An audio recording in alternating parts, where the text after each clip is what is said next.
Hello there and welcome. Well, on Thursday, I suggested that you try to take inspiration from Annie Proulx and write a legend. And then I came to this weekend and I thought, what should I share about John?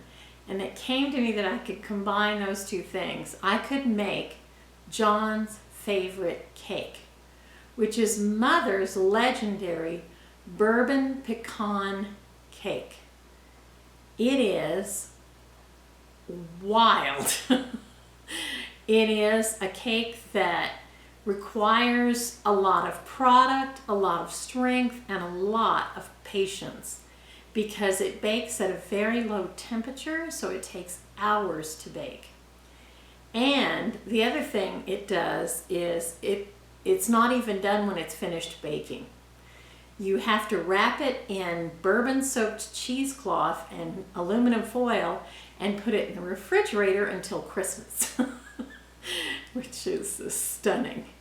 But John loved this cake, and Mother made it a large number of times. I've only made it a couple of times before, but I'm going to try to do it. Now, I have a disadvantage because I don't have the same filming equipment that John has, but I'm going to try to do it and try to share enough information so that if you decide you want to try to do this cake, you can give it a try.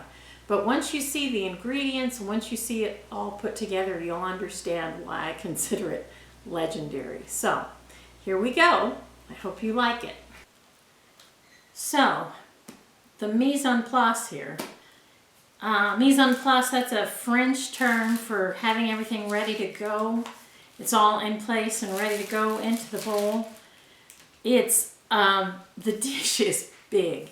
So the biggest problem I have is the size of bowl I'm going to be contending with. But the recipe reads 2 cups of whole candied cherries and 2 cups of white raisins or golden raisins and 2 cups of bourbon, which the fruits were in the bourbon and soaked overnight.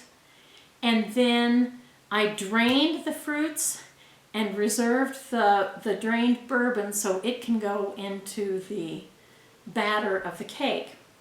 Then there's 2 cups of softened butter, 2 cups of regular sugar, 2 cups of brown sugar, and 8 eggs. 8 eggs, that's what that looks like.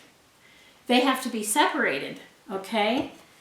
And then 5 cups of flour, 4 cups of pecan halves, some baking powder, salt, and nutmeg. And I'm going to be grating this nutmeg. The nutmeg is 2 teaspoons of grated nutmeg, and I'll use my little rasp and an actual nutmeg to do that. So, this is the legendary pecan cake. I have 2 pans already ready. They've got parchment in the bottom and they've been greased and floured. One of them is a tube pan and one of them is a small loaf pan. And then I'm going to take this cheesecloth and I'm going to soak it in bourbon.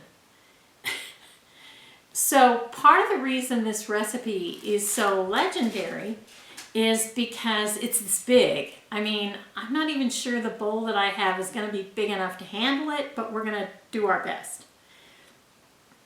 It's a big recipe. It has a lot of ingredients. It takes a lot of physical strength to actually do it and a lot of work.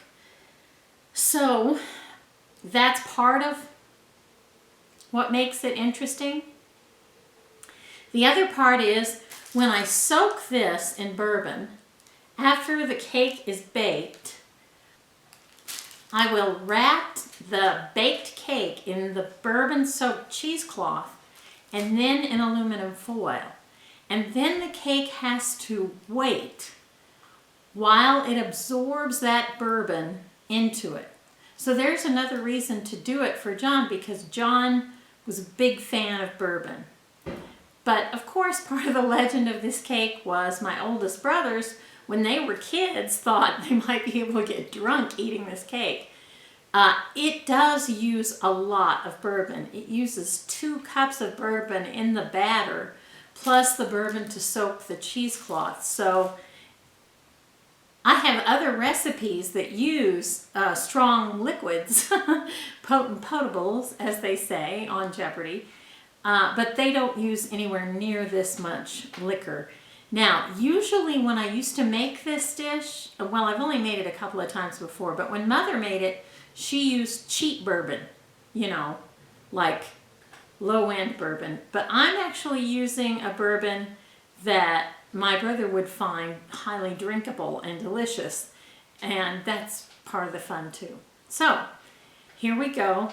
Let's hope it turns out. I'll talk more about it as I go along. Okay, I don't have a GoPro, so I can't really stick the camera on my head and show you this as it goes along, so I'm not quite sure how this is going to work, but we'll give it a try. First thing you have to do with this cake is cream the butter a little bit. So you whip the butter a little bit to get it kind of plasticized. And then you cream in the sugars.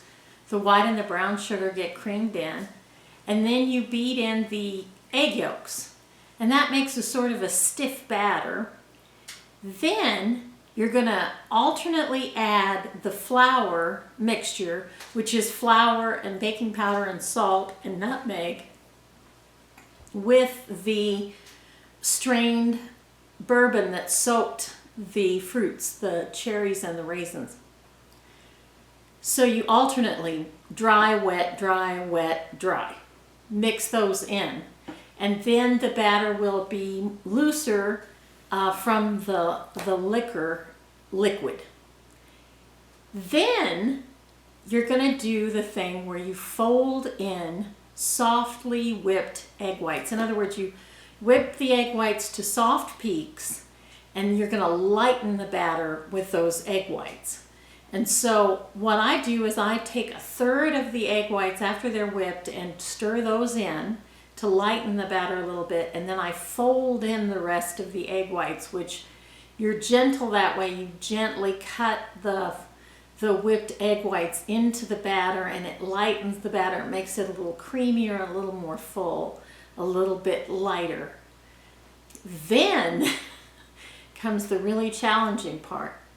Then you have to fold in the fruits, the cherries and the raisins, and the 4 cups of pecans. And before you fold in the 4 cups of pecans, you take about a half cup of the flour mixture that you haven't mixed into the batter. And you coat the nuts with that, and that's going to keep the nuts sort of suspended in the batter so that during baking they don't sink to the bottom. They'll just be in the batter and bake in place in the batter.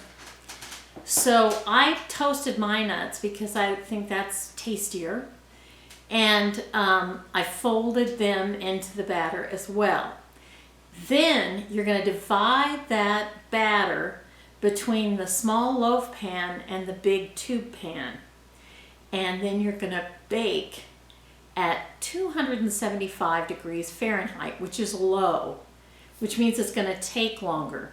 So the loaf pan will take at least an hour and a half, and the tube pan, the bigger cake, will take 4 hours to bake. Then, when it comes out, you let it cool. You let it cool completely, and then you're going to wrap it, well, cool completely, cool for half an hour. Then you're going to wrap it in that bourbon-soaked cheesecloth and aluminum foil. And then you're going to let it rest in the refrigerator for at least 2 weeks, and as many as 4. And Mother always said let it rest for 4, because what's going to happen during that time is that bourbon in the cheesecloth is going to migrate into the cake and give it just this floral, sweet, and tangy combination of flavors that is just really wonderful and is best served with whipped cream. Well, I'm going to try to take pictures of this process as I go along, and I hope it works. And that's it for today. I hope you see me again. I hope you have a great day, you gorgeous people.